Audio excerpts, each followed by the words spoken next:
ओम शांति। आज के बाबा कहते मीठे बच्चे, बाप है अविनाशी वैद, जो एक ही महामंत्र से तुम्हारे सब दुख दूर कर देता है। एक महामंत्र और दुख दूर, क्योंकि बाप ही है अविनाशी वैद। बाप तो है, पर बाप पर भरोसा कितना है? क्योंकि जिसकी दवाई खाते हैं ना, उस पर भरोसा करना बड़ा जरूरी है। अगर वैद से दवाई ली और यकीन ही नहीं किया तो दवाई असर नहीं करती है, क्योंकि थोड़ा खाएंगे थोड़ा बचाएंगे। और वैद ने कहा ये पूरी खुराक ऐसी खानी है और एक्यूरेट समय पे खानी है। तो फिर अगर हम बाप की हर आज्ञा का पालन करेंगे, यकीन रखेंगे, एक बल एक भरोसा रखेंगे, अविनाशी वैद है ना, तो सब बीमारियों को निकालने के लिए आया है। कोई एक भी बीमारी ऐसी नहीं जो बाप से छूटी हुई हो, क्योंकि बीमारी के कारण दुख तो होता ही है और माया दुख तो देती ही है। पर हमको अविनाशी वैद पर भरोसा कितना है?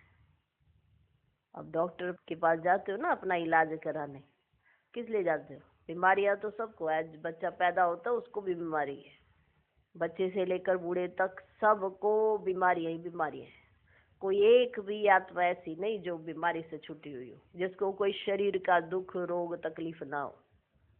है कोई ऐसा? गिनाओ जरा। कोई भी नहीं है। आज समय ऐसा आ गया है कि कोई भी बच्चा नहीं है, हर एक को है। किसी को कोई छोटी है, किसी को कोई मोटी है, किसी को कोई बड़ी बीमारी है। बीमारी जरूर है, भले छोटी छोटी कुछ ना कुछ प्रॉब्लम उसके शरीर के साथ रहती ही है, क्योंकि शरीर क्या है? तमो प्रधान। तो तमो प्रधान शरीर में बीमारियां तो होंगी ही होंगी। पर अब बाप पे भरोसा कितना है? क्योंकि बाप ही है एक अविनाशी वैद, जो एक ही महामंत्र से तुम्हारे सब दुख दूर कर देता है। दुखी है ना सारे? कोई कहे मैं तो दुखी ही नहीं हूँ, फिर लगता है इस दुनिया में नहीं रहते हैं, क्योंकि ये तो दुख की दुनिया है।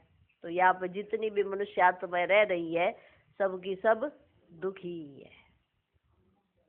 सुख अगर अल्पकाल के लिए थोड़े समय के लिए मिलता भी है ना, मान लो किसी को कोई चीज चाहिए और उसको मिल जाती है, थोड़े टाइम के बाद उस चीज से हटकर उसको किसी और चीज की चाहना हो जाती है। जो चीज नहीं है ना उसकी चाहना, जो मिल गई चलो अब तो ये तो मेरी है ही है। ये है दुख धाम। कितनी मेहनत करता है मनुष्य एक चीज को प्राप्त करने के लिए, फिर वो मिल जाए, कितनी देर का सुख मिलता है उसको उस चीज के लिए? थोड़ी सी देर का। फिर उसके बाद फिर और किसी तमन्ना के पीछे भाग जाता है। ऐसा है मनुष्य, सदा काल का सुख उसे मिल ही ना सके, क्योंकि ये है ही दुख धाम। ये आपके लिए ये बात अलग होती है, क्योंकि अभी आप बाप के साथ हो, आपके पास वो है जो किसी के पास नहीं है। उसके साथ रहने से आपको सदा काल का सुख मिलता है। अतीन्द्रिय सुख के झूले में झूलते हो और किसी चीज की तमन्ना रहती नहीं है, इच्छा मात्र अविद्या हो जाते हो। ऐसी स्थिति आपकी आ जाती है। तो एक बल, एक भरोसा, एक बाबा, दूसरा ना कोई। बाबा आया है तुमको सब बीमारियों से दूर कराने। तो बाप है अविनाशी वैद, जो एक ही महामंत्र से तुम्हारे सब दुख दूर कर देता है। आज का प्रश्न, माया तुम्हारे बीच में विघ्न क्यों डालती है? कोई कारण बताओ। उत्तर नंबर 1, क्योंकि तुम माया के बड़े से बड़े ग्राहक हो। उसकी ग्राहकी खत्म होती है, इसलिए विघ्न डालती है। दूसरा पॉइंट, जब अविनाशी वैद तुम्हें दवा देता है तो माया की बीमारी उथलती है, इसलिए विघ्नों से डरना नहीं है। मन मना भव के मंत्र से माया भाग जाएगी। ओम शांति। बाप बैठ बच्चों को समझाते हैं, मनुष्य मन की शांति के हैरान होते हैं। मन की शांति चाहिए, मन की शांति चाहिए, ये कहकर हैरान होते रहते हैं। रोज कहते भी हैं ओम शांति, परंतु इसका अर्थ ना समझने के कारण शांति मांगते ही रहते हैं। कहते भी हैं आई एम आत्मा, अर्थात आई एम साइलेंस। हमारा स्वधर्म है साइलेंस। फिर जबकि स्वधर्म शांति है तो फिर मांगना क्यों? जब आपका स्वधर्म शांति है तो फिर मांगना क्यों? अर्थ ना समझने के कारण फिर भी मांगते रहते हैं। तुम समझते हो ये रावण राज्य है, परंतु यह भी नहीं समझते हैं कि रावण सारी दुनिया का आम और भारत का खास दुश्मन है। इसलिए रावण को जलाते रहते हैं। ऐसा कोई भी मनुष्य है जिसको कोई वर्ष वर्ष जलाते हो? इनको तो जन्म जन्मांतर कल्प कल्पांतर जलाते आए हैं, क्योंकि ये तुम्हारा दुश्मन बहुत बड़ा है। 5 विकारों में सब फंसते हैं। जन्म ही भ्रष्टाचार से होता है, तो रावण का राज्य हुआ। इस समय अथाह दुख है। इसका निमित्त कौन? रावण। ये कोई को पता ही नहीं दुख किस कारण होता है। यह तो राज्य ही रावण का है। सबसे बड़ा दुश्मन यह है। हर वर्ष उसकी एफजी बनाकर जलाते रहते हैं। दिन प्रतिदिन और ही बड़ा बनाते जाते हैं। दुख भी बढ़ जाता है। इतने बड़े बड़े साधु संत महात्माएं राजाएं आदि हैं, परंतु एक को भी ये पता नहीं है कि रावण हमारा दुश्मन है। एक को भी ये पता नहीं है कि रावण हमारा दुश्मन है, जिसको हम वर्ष वर्ष जलाते हैं और फिर खुशी मनाते हैं। समझते हैं रावण मरा और हम लंका के मालिक बने। रावण मर गया और हम लंका के मालिक बने, ऐसा समझते हैं, परंतु मालिक बनते नहीं हैं। कितना पैसा खर्च करते हैं। बाप कहते तुमको इतने अनगिनत पैसे दिए, सब कहाँ गवाए? दो हिसाब, कहाँ गवाए? दशहरे पर लाखों रुपए खर्च करते, रावण को मारकर फिर लंका को लूटते हैं। कुछ भी समझते नहीं। रावण को क्यों जलाते हैं? इस समय सब इन विकारों की जेल में पड़े हैं। आधा कल्प रावण को जलाते हैं क्योंकि दुखी हैं। समझते भी हैं रावण के राज्य में हम बहुत दुखी हैं। यह नहीं समझते हैं कि सतयुग में ये 5 विकार होते ही नहीं है। यह रावण को जलाना आदि होता ही नहीं है। पूछो ये कब से मनाते आए हो? कहेंगे ये तो अनादि चला आता है। कोई भी किसी भी चीज का कारण पूछो तो क्या कहेंगे? ये तो परंपरा अनादि से चला आ रहा है। रक्षाबंधन कब से शुरू हुआ? कहेंगे अनादि चला आता है। तो ये सब समझ की बातें है ना। मनुष्यों की बुद्धि क्या बन पड़ी है? ना जानवर है ना मनुष्य है। क्या बुद्धि हो गई है? ना तो जानवर पूरे के पूरे जानवर हैं, ना तो मनुष्य पूरे के पूरे मनुष्य हैं। क्या बुद्धि हो गई? जिसने जैसा कहा उसके साथ चल पड़े। तो बाबा ने कहा ना जानवर है ना मनुष्य है, कोई काम के नहीं। स्वर्ग को बिल्कुल जानते ही नहीं। समझते हैं बस यही दुनिया भगवान ने बनाई है। खुद इंसान ने इस दुनिया को चेंज किया और नाम लगा देते भगवान के ऊपर। यही दुनिया भगवान ने बनाई, ऐसा कहते हैं। दुख में याद तो फिर भी भगवान को करते हैं, हे भगवान इस दुख से छुड़ाओ। परंतु कलयुग में तो सुखी हो ना सके। दुख तो जरूर भोगना ही है, सीढ़ी उतरनी ही है। नई दुनिया से पुरानी दुनिया के अंत तक के सब राज बाप समझाते हैं। नई दुनिया से पुरानी दुनिया के अंत तक के सब राज बाप समझाते हैं। बच्चों पास आते हैं तो बोलते हैं कि सब दुखों की दवाई एक है।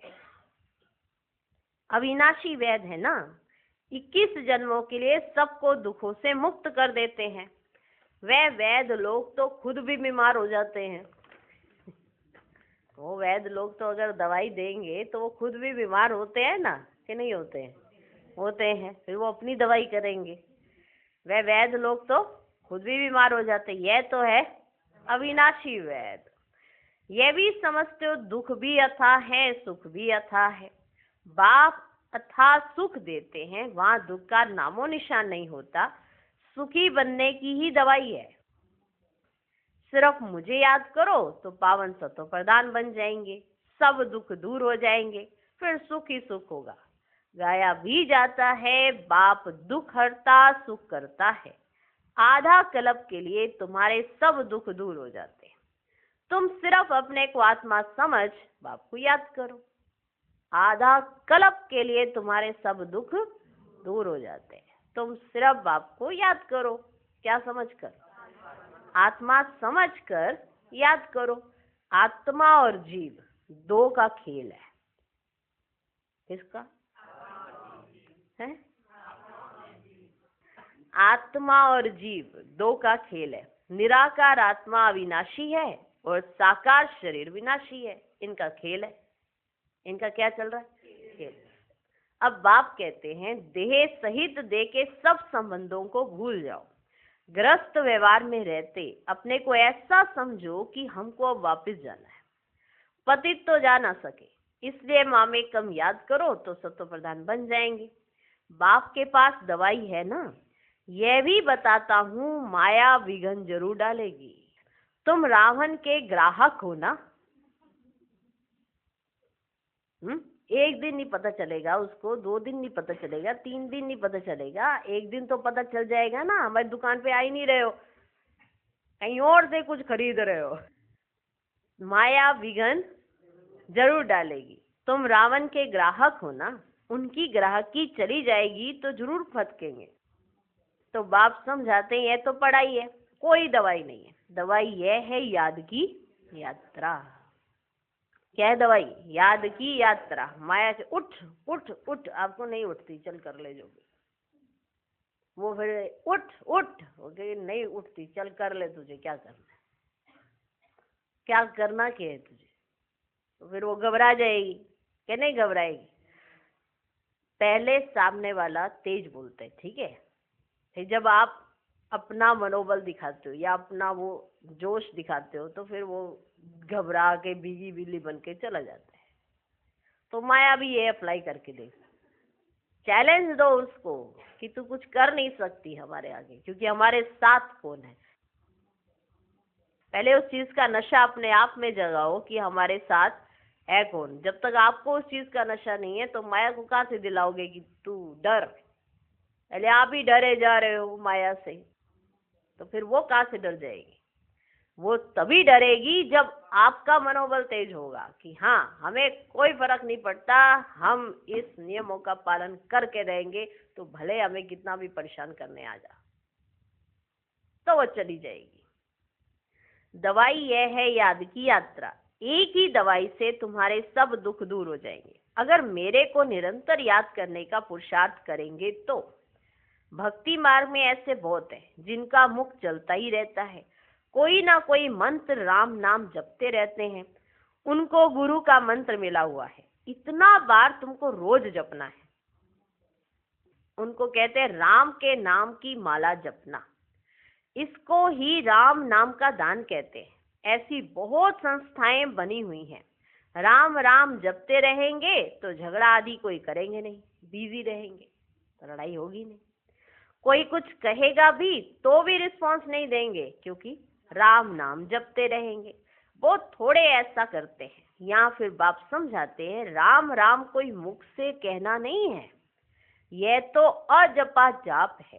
सिर्फ बाप को याद करते रहो। बाप कहते हैं मैं कोई राम नहीं हूँ। राम तो त्रेता का था, जिसकी राजाई थी उनको तो जपना नहीं है। उन्होंने तो राजाई पूरी की और फिर आगे चले गए, उनको थोड़ा ही जपना है, उनको तो जपना नहीं है।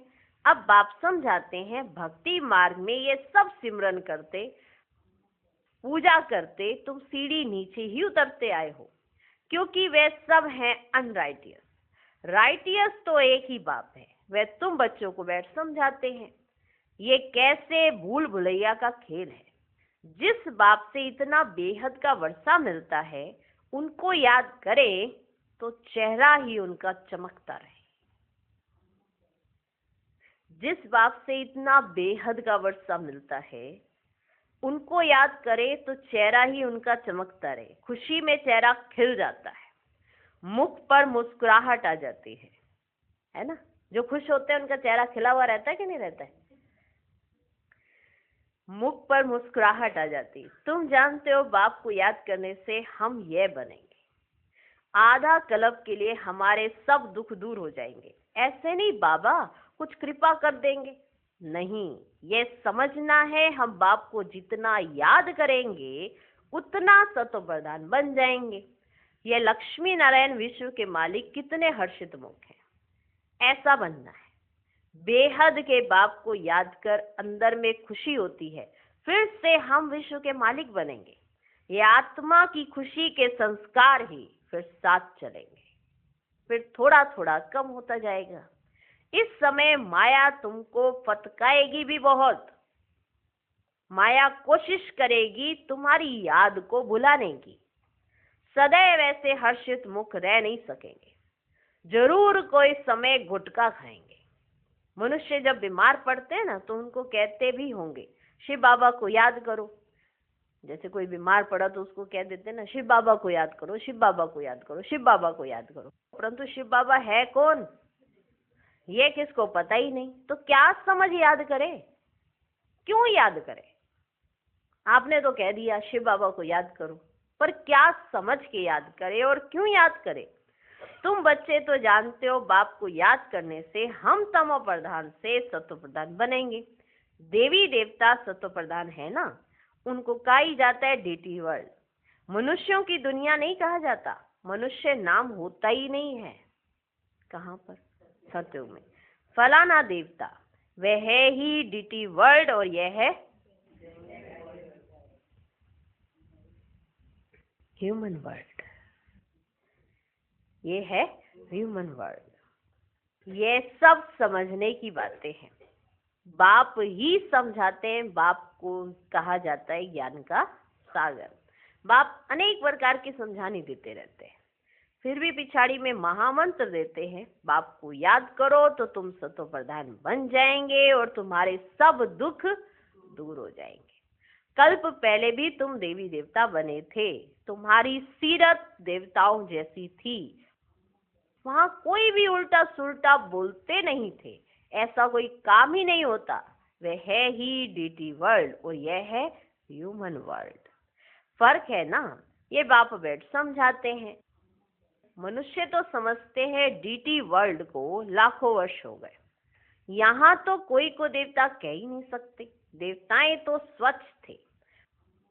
महान आत्मा देवी देवता को कहा जाता है, मनुष्य को कभी नहीं कह सकते। यह है रावण की दुनिया। रावण बड़ा भारी दुश्मन है, बड़ा भारी दुश्मन है। कौन? रावण। इन जैसा दुश्मन कोई होता ही नहीं। हर वर्ष तुम रावण को जलाते हो, यह है कौन, किसको पता ही नहीं है। कोई मनुष्य तो नहीं है, यह है 5 विकार, इसलिए इनको रावण राज्य कहा जाता है। 5 विकारों का राज्य है ना, सब में 5 विकार हैं। यह दुर्गति और सदगति का खेल बना हुआ है। अभी तुमको सदगति के टाइम आदि का भी बाप नहीं समझाया है, दुर्गति का भी समझाया है। तुम ही ऊंच चढ़ते हो, फिर तुम ही नीचे गिरते हो। शिव जयंती भी भारत में ही होती है, रावण जयंती भी भारत में ही होती है। आधा कल्प है देवी दुनिया, लक्ष्मी नारायण राम सीता का राज्य होता है। अभी तुम बच्चे सबकी बायोग्राफी को जानते हो, महिमा सारी तुम्हारी है। नवरात्रि पर पूजा आदि सब तुम्हारी होती है, तुम ही स्थापना करते हो। श्रीमत पर चल, तुम विश्व को चेंज करते हो, तो श्रीमत पर पूरा चलना चाहिए ना। नंबरवार पुरुषार्थ अनुसार करते रहते हैं, स्थापना होती रहती है, इसमें लड़ाई आदि की तो कोई बात ही नहीं। अभी तुम समझते हो यह पुरुषोत्तम संगम युग है ही बिल्कुल अलग, पुरानी दुनिया का अंत, नई दुनिया का आदि। बाप आते ही हैं पुरानी दुनिया को चेंज कराने। तुमको समझाते तो बहुत है, परंतु बहुत हैं जो भूल जाते हैं। भाषण के बाद स्मृति आती है, भाषण करना होता है उसके बाद स्मृति आती है, ये पॉइंट समझानी थी, ये तो रह ही गई, इन पॉइंट्स पर समझाना था, कहीं और ही चले गए, ये तो रह ही गई। हूबहू कल्प कल्प जैसे स्थापना हुई है वैसे होती रहेगी। जिन्होंने जो पद पाया है वही पाएंगे।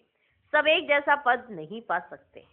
ऊंच से ऊंच पद पाने वाले भी हैं तो कम से कम पद पाने वाले भी हैं। जो अनन्य बच्चे हैं वे आगे चलकर बहुत फील करेंगे, ये साहूकारों की दासी बनेंगी, ये राजाई घराने की दासी बनेगी, ये बड़े साहूकार बनेंगे जिनको कब कब इनवाइट करते रहेंगे, है ना। आगे चलकर सबको ये सब पता पड़ जाएगा कि कौन क्या क्या बनने वाला है ना। सब पढ़ाई तो महाराजा महारानी बनने की कर रहे हैं, लेकिन पढ़ाई की कैटेगरी से सब पता पड़ जाएगा कि कौन कौन क्या क्या बनने वाला है। ये बड़े साहूकार बनेंगे जिनको कब कब इनवाइट करते रहेंगे। सबको थोड़े इनवाइट करेंगे, सब मुंह थोड़े ही देखेंगे, ऐसे नहीं सब की सब 9 लाख प्रजा जो होगी यानी जितने भी होंगे वो सारे के सारे आगे मुंह देखने लगे। ऐसे थोड़ा महल के अंदर इतनी भीड़ कर देंगे, सब थोड़े ही मुंह देख पाएंगे। बाप भी ब्रह्मा मुख से समझाते हैं, सम्मुख सब थोड़े ही देख सकेंगे, तुम अभी सम्मुख आए हो, पवित्र बने हो। ऐसे भी होता है जो अपवित्र आकर यहाँ बैठते हैं, कुछ सुनेंगे तो फिर देवता बन जाएंगे, फिर भी कुछ सुनेंगे तो असर पड़ेगा ना, नहीं सुने तो फिर आवे ही नहीं। तो मूल बात बाप कहते हैं मन मना भव। क्या कहते हैं? मन मना भव। इस एक ही मंत्र से तुम्हारे सब दुख दूर हो जाते हैं। मन मना भव ये बाप कहते हैं, फिर टीचर होकर कहते हैं मध्याजी भव। मन मना भव ये बाप कहते हैं, फिर टीचर होकर कहते हैं मध्याजी भव। ये बाप भी है, टीचर भी है, गुरु भी है। तीनों ही याद रहें तो भी बहुत हर्षित मुख अवस्था रहे। बाप पढ़ाते हैं फिर बाप ही साथ ले जाते हैं। ऐसे बाप को कितना याद करना चाहिए। भक्ति मार्ग में तो बाप को कोई जानते ही नहीं, सिर्फ इतना जानते हैं भगवान है, हम सब ब्रदर्स हैं। बाप से क्या मिलना है वह कुछ भी पता नहीं है। तुम अभी समझते हो एक बाप है, हम उनके बच्चे सब ब्रदर्स हैं, ये बेहद की बात है ना। सब बच्चों को टीचर बन पढ़ाते हैं, फिर सबका हिसाब किताब चुकतू कराए वापस ले जाएंगे। इस छी दुनिया से वापस जाना है। नई दुनिया में आने के लिए तुमको लायक बनाते हैं। जो जो लायक बनते हैं वे सतयुग में आते हैं। अच्छा, मीठे मीठे सिकिलरे बच्चों प्रति माता पिता बाप दादा का याद प्यार और गुड मॉर्निंग। रूहानी बाप की रूहानी बच्चों को नमस्ते। हम रूहानी बच्चों की भी रूहानी बाप को नमस्ते नमस्ते नमस्ते। Good morning good morning good morning.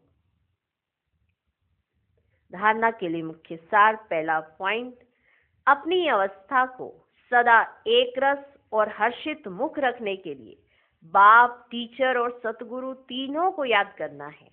यहाँ से ही खुशी के संस्कार भरने हैं।